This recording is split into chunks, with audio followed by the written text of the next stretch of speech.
Option buying के इस workshop में पार्ट नंबर 9 में हम पहुंच गए और बहुत सारी क्वेरीज आपकी तरफ से आ रही हैं। आज मैं पता है क्या कवर करने वाला हूं। जो डिफरेंट टाइम फ्रेम्स होते हैं ना एज ए ट्रेडर, जब हम ट्रेड करते हैं ऑप्शन बाइंग में, कौन सा टाइम फ्रेम यूज करना चाहिए, क्यों यूज करना चाहिए, कब यूज करना चाहिए, कैसे चार्ट को अलग अलग टाइम फ्रेम पे एनालिसिस करते हैं, ये बहुत इंपॉर्टेंट होता है सही डिसीजन लेने के लिए। तो बहुत ही जल्दी लैपटॉप पे जाते हैं, समझाता हूं पूरा प्रैक्टिकल तरीके से कि टाइम फ्रेम को अपने फेवर में, अपने एडवांटेज में कैसे यूज करना है। चलो जाते हैं लैपटॉप पे। ओके, हमें बात करनी है डिफरेंट टाइम टाइम फ्रेम्स की। कि जब हम ऑप्शन बायर होते हैं तो अलग अलग टाइम फ्रेम को यूज करके हमारा जो डिसीजन मेकिंग प्रोसेस है ट्रेड लेने का, वो हम कैसे इफेक्टिव कर सकते हैं। राइट, वही मैं प्रैक्टिकल एग्जांपल देना चाहता हूँ। वीडियो में आगे बढ़ने से पहले, आज बहुत अच्छी मूवमेंट आई है और ये मूवमेंट के बारे में मैंने मेरे ट्रेडर के साथ डिस्कस भी किया था टेलीग्राम में। ये पिछले कुछ दिनों से हम लोग सब एनालाइज कर रहे थे और ऐसा होप था, ऐसा अनुमान लगा रहे थे, ऐसी एक्सपेक्टेशन थी कि एक लंबी छलांग की जरूरत है। तो आज बहुत अच्छी चीज मिल गई। काफी दिनों बाद एक एग्रेसिव अपसाइड मूवमेंट आई है। अब बात करते हैं कि चार्ट के टाइम फ्रेम कैसे यूज करें, क्यों यूज करें। देखो, जब हम ऑप्शन बाइंग करते हैं और जब हम इंट्राडे करते हैं, राइट, सो हमें पता है कि जनरली डिसीजन लेने के, ट्रेड लेने के लिए हम दो टाइम फ्रेम फॉलो करेंगे, 5 मिनट और 15 मिनट। ये सबसे पॉपुलर टाइम फ्रेम मेथड है ऑप्शन बाइंग की दुनिया में इंट्राडे के लिए। तो ये कोई इतना यूनिक चीज नहीं है। मैं क्या सिखाना चाहता हूँ कि जब हमें कुछ डिसीजन लेना है, जैसे कि मार्केट को नापना है हमें कि कौन सा ट्रेंड चल रहा है, क्या बिहेवियर है, कहाँ पे ज्यादा प्रोबेबिलिटी है, तो सबसे बड़े टाइम फ्रेम पे पहले फोकस करना चाहिए। जैसे कि यहाँ पे मैं वीकली टाइम फ्रेम पहले डाल देता हूँ। तो वीकली टाइम फ्रेम में जैसे कि बैंक निफ्टी में आपको क्या दिखेगा कि जो लास्ट बाइंग है, मेजर बाइंग, वो यहाँ से स्टार्ट हुई है और उसका अभी भी वेव कंटिन्यू ही है। तो ये अगर मैं ऑब्जर्व करता हूं मैं एक बड़े टाइम फ्रेम पे, तो मुझे ये पता है कि अंडरलाइंग मार्केट कोई डाउन ट्रेंड में नहीं है, कोई डिसअपॉइंटेड बेरिश ट्रेंड में नहीं है। इतना तो मुझे पता चल रहा है, राइट।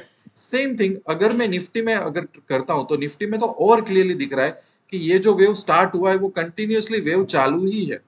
हाँ, जैसे कि यहाँ पे करेक्शन आ गया, जैसे कि यहाँ पे करेक्शन आ गया, जैसे कि यहाँ पे करेक्शन आ गया।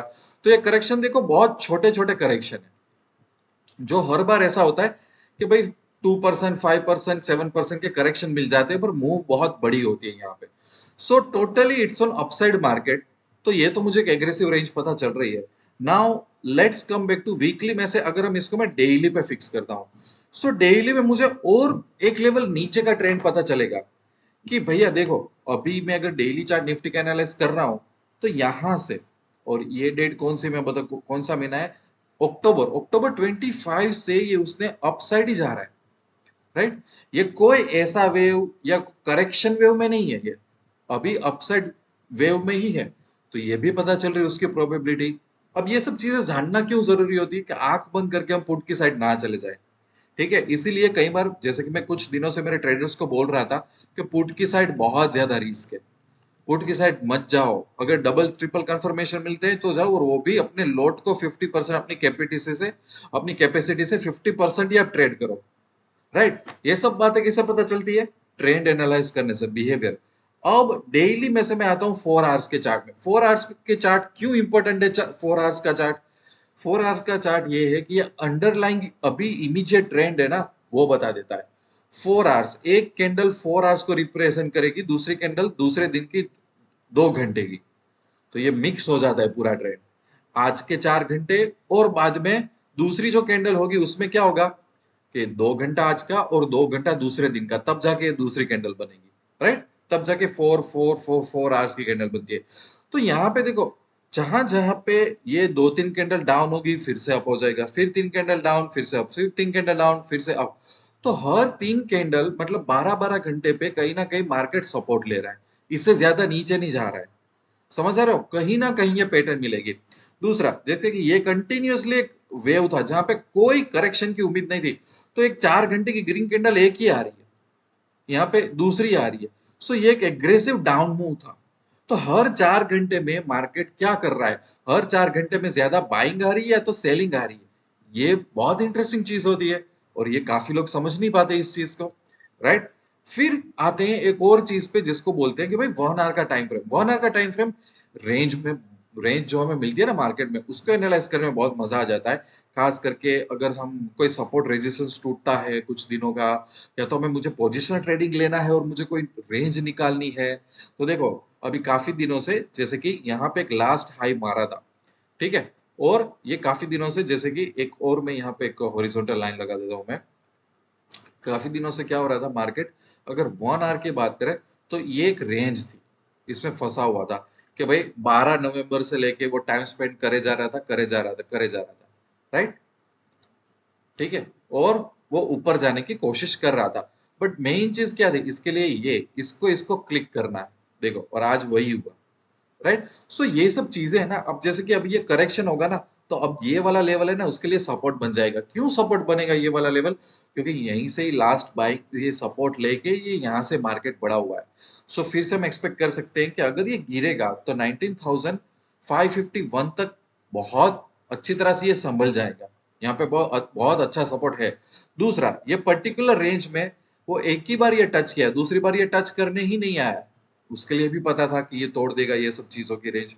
उसी तरह से अगर बैंक निफ्टी में 1 आवर का अगर देखते हैं चार्ट, बैंक निफ्टी में ये 1 आवर का चार्ट है, सो यू विल अंडरस्टैंड कि क्या हो रहा है बैंक निफ्टी में। सबसे पहले तो हमें दिख रहा है कि ये एक हाई है जो अभी आज के दिन में वो टच करने की ट्राई कर रहा है। सो दैट इज एक रेजिस्टेंस है, दूसरा रेजिस्टेंस है, और ये अभी तीसरे की ट्राई कर रहा है, ठीक है। ये उसने ये यहाँ पे लो मार दिया था, बट अभी इसको मैं यहाँ पे लेकर आऊं कि ये हाई के अलावा एक ये चीज थी इसकी, राइट, जहां पे वो ऐसा ऐसा टर्न हुआ है, पूरा ऐसा टर्न हुआ है, right. So I will watch this कि भाई यहाँ पे क्या हो रहा है, क्या वो रिजेक्शन मार के फिर से नीचे जा रहा है, या तो ये 1 आवर की कैंडल बाहर क्लोज करके दूसरे दिन भी 1 आवर की कैंडल बाहर ही क्रॉस की है उसने, राइट। सो ये बता देता है कि इसकी इंटरिम चैलेंज तो ये थी, ये उसने पार कर ली, अब ये दूसरी चैलेंज में जा रहा है, राइट। सो अंडरस्टैंड कि मार्केट किस तरह से वर्क करता है, ये बहुत मजे की बात होती है। ये सब है ना गलत डिसीजन लेने से बचाता है, मार्केट में क्या होता है वो पता। फिर हम ऐसा नहीं करते, काफी लोग यहाँ पे अगर अगर आप पुट बाई करोगे ना तो आपकी बैंड बजेगी। यही मैं ट्रेडर्स को बोलता रहता हूँ कि देखो 1 आवर के चार्ट में देखोगे ना, तो 22 तारीख से ये सिलसिला जारी हुआ है और ये यहाँ पे जा रहा है। अब अचानक आप पुट बाई करके बैठो मत, पुट बाय करना था तो यहाँ करना था, यहाँ पे नहीं करना था। थोड़ा सा करेक्शन आया, एक आधी रेड कैंडल देखी, पुट बाय कर लिया, बैंड बज गई आपकी।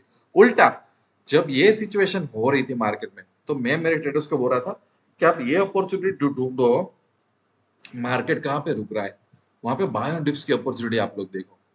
बाकी दूसरी बात सब जाने दो, अगर पुट साइड की एक दो मूवमेंट चली भी जा रही है ना, तो वो जाने दो, ठीक है। अब जैसे कि अब मैं कॉल बाय करूंगा तो कब करूंगा, ये जो लेवल है 44,400 उसको क्रॉस करेगा, वहां पे सस्टेन करेगा तो एक और अच्छी मूव आएगी। पर इसको ये चैलेंज आज ये पार कर पाता है, कल पार कर पाता है, कितना उस पर ठहरता है, नहीं ठहरता है, वो मुझे मैटर करेगा। फिर अभी इसका इंटरिम सपोर्ट क्या बन गया, ये वाली चीज 43,887, ये एक इंटरिम सपोर्ट इसका बन गया। क्योंकि ये तोड़ के अगर करेक्शन आया तो यहां तक रुकना चाहिए, यहाँ से उसको फिर से फाइट मिलेगी, ठीक है ना। सो अंडरस्टैंड कि ये सब चीजें मार्केट में चलती रहती है। 1 आवर का मेरे हिसाब से अगर मैं इंट्राडे कर रहा हूँ ना, तो भी मेरे लिए 1 आवर और 4 आवर की जो पैटर्न बन रही है, वो उसमें से मिल के मुझे जो सपोर्ट एंड रेजिस्टेंस मिल रहा है ना, वो मेरे लिए बहुत इंपॉर्टेंट होगा। मार्केट उसके बेस पे ही बहुत सारा गेम खेल देता है।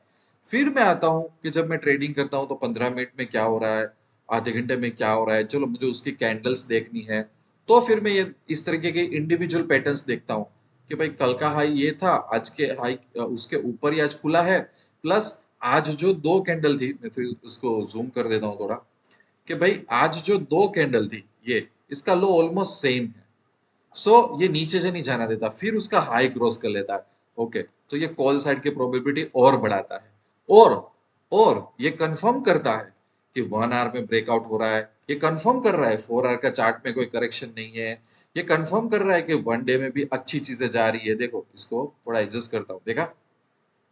So everything works in a rhythm, पूरा एक को रिलेशन में चलता है पूरा, राइट। और यही चीज देखो अभी जो अपने रेजिस्टेंस निकाल रहे थे ना, वो रेजिस्टेंस यहीं पे भी दिख जाता है कि भाई उसके नेक्स्ट 44,000 के आसपास उसको चैलेंज आने वाली है।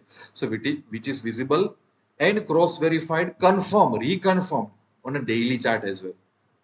समझ आ रहा है, पूरा एक रिदमिक तरीके से एक अंदाजा लगाना पड़ता है, इसको ही बोलते हैं एक अच्छा जजमेंट लेना, एक अच्छा प्रोबेबिलिटी का जजमेंट लेना, ठीक है। मैं कई बार ऐसी बातें करता हूँ, लोगों को ऐसा लगता है कि नहीं सर, इससे अच्छा तो एक्यूरेसी पे मार्केट नहीं चलता। आज भी आज का भी मार्केट है, ठीक है, बैंक निफ्टी आज इतना 400-500 पॉइंट दे दिया नेट टू नेट। क्या पता अब यहाँ से एक ही घंटे में ये फिर से यहाँ तक इतना करेक्शन आ जाए। ऐसा होता है ना, काफी बार ऐसा होता है, देखो काफी बार ऐसा होता है। So there is no guarantee of any accuracy, everything works on a judgement और प्रोबेबिलिटी, राइट। तो वही तो मैं आपको सिखाने की ट्राई कर रहा हूँ। और फिर स्कैल्पिंग वाले जो बायर्स है, जो छोटी छोटी बाइंग में एग्जिट हो जाते हैं, वो 5-5 मिनट पे सपोर्ट और रेजिस्टेंस या तो पर्टिकुलर जो पैटर्न्स होती हैं, इसके बेस पे वो लोग करते हैं कि जैसे कि ये दिन चल रहा था और मार्केट इस तरह से रिएक्शन मारा उसने, ठीक है, और यहाँ से ये रिकवर करना चालू किया, तो चलो ये 3 कैंडल को कॉम्बिनेशन करके उसका हाई जब क्रॉस करे तब मैं बाई कर लूंगा। सो 5 मिनट पे भी अलग अलग पैटर्न और अलग अलग लॉजिक लगा सकते हैं। मैं पर्सनली 5 मिनट यूज नहीं करता, मैं स्कैल्पिंग इतना ज्यादा करता नहीं हूँ। मुझे 15 मिनट का ही टाइम फ्रेम पसंद है और 15 मिनट में ही मेरा दिमाग चलता है, बाकी मेरा दिमाग ज्यादा चलता नहीं है उस तरीके से, right. So based on who you are, अलग अलग ट्रेडर की अलग अलग पर्सनालिटी और माइंडसेट और काम करने का तरीका होता है। If you are comfortable you can use 5 minute, if you are not you can use 15 minute. बहुत ही पॉपुलर है, आई थिंक 80-90% ट्रेडर यही यूज करते हैं, ठीक है। जब एक्सपीरियंस ज्यादा है तो चीजों को मिक्स करना आप स्टार्ट कर सकते हो। सो आई होप कि आपको कुछ अंदाजा मिला होगा कि भाई ये अलग अलग टाइम फ्रेम का मीनिंग क्या होता है, उसको आप अपने फेवर में कैसे आप उसको यूज कर सकते हो, और ओवरऑल जो मार्केट है वो कौन से डायरेक्शन में जा रहा है उसका अंदाजा निकाल सकते हो, उसमें से कुछ रेंज निकाल सकते हो, कुछ सपोर्ट रेजिस्टेंस की तरफ भी काम कर सकते हो, कुछ प्रोबेबिलिटी के फेवर में जाके ट्रेड कर सकते हो, ताकि कम से कम बड़े बड़े खड्डों में हम ना फंसे, राइट। सो आई होप कि बहुत आपको इसमें अच्छा आइडिया मिला होगा। बाकी कोई भी गाइडेंस के लिए मेरे साथ व्हाट्सएप में कनेक्ट हो जाना। मिलते हैं पार्ट नंबर नेक्स्ट में, तब तक के लिए I wish you lots of love and happiness. दोस्तों, एक इंपॉर्टेंट अनाउंसमेंट, अगर आप निफ्टी बैंक निफ्टी में ऑप्शन ट्रेडिंग कर रहे हो, अगर आपका एम यह है कि आपको ऑप्शन में जीतना है, अच्छी इनकम या तो वेल्थ बिल्ड करनी है, बट मार्केट में आप टिप्स से परेशान हो चुके हो, टिप्स से थक गए हो, लोगों के लाखों करोड़ों के प्रॉफिट स्क्रीनशॉट का आपको कोई फायदा नहीं हो रहा है, आपको एक जेन्युइन और ऑनेस्ट गाइडेंस चाहिए जहां पे आप निफ्टी और बैंक निफ्टी में काबिल बन के बाहर निकलो, तो हमने एक बहुत ही अच्छा इनिशिएटिव लिया है। हमने एक यूनिक टेलीग्राम चैनल स्टार्ट की है जिसका नाम है Nifty bank Nifty VIP traders, जिसकी फी बहुत ही रिजनेबल है कि कोई भी एक छोटा सा भी ट्रेडर ज्वाइन हो सकता है। यहाँ पे हम कोई भी टिप्स प्रोवाइड नहीं करते, कोई भी प्रॉफिट के स्क्रीनशॉट प्रोवाइड नहीं करते, बट हमारा फोकस होता है प्राइस एक्शन पे, मार्केट के डायरेक्शन में और उसके सेंटिमेंट पे। और मेन एम ये है ये चैनल का कि जितने भी ट्रेडर्स इसमें ज्वाइन हो रहे हैं, अगर वो 3-6-12 महीने में अगर वो कैपेबल बन जाते हैं तो ये चैनल का एम अचीव हो जाएगा। तो अगर आप भी ऐसे ट्रेडर हैं जिनको टिप्स या तो शॉर्टकट नहीं चाहिए बट आपको कैपेबल बनना है, तो आपको इस टेलीग्राम चैनल की लिंक यूट्यूब के डिस्क्रिप्शन में और कमेंट सेक्शन में मिल जाएगी। आप इसको बहुत आसान तरीके से ज्वाइन कर सकते हो।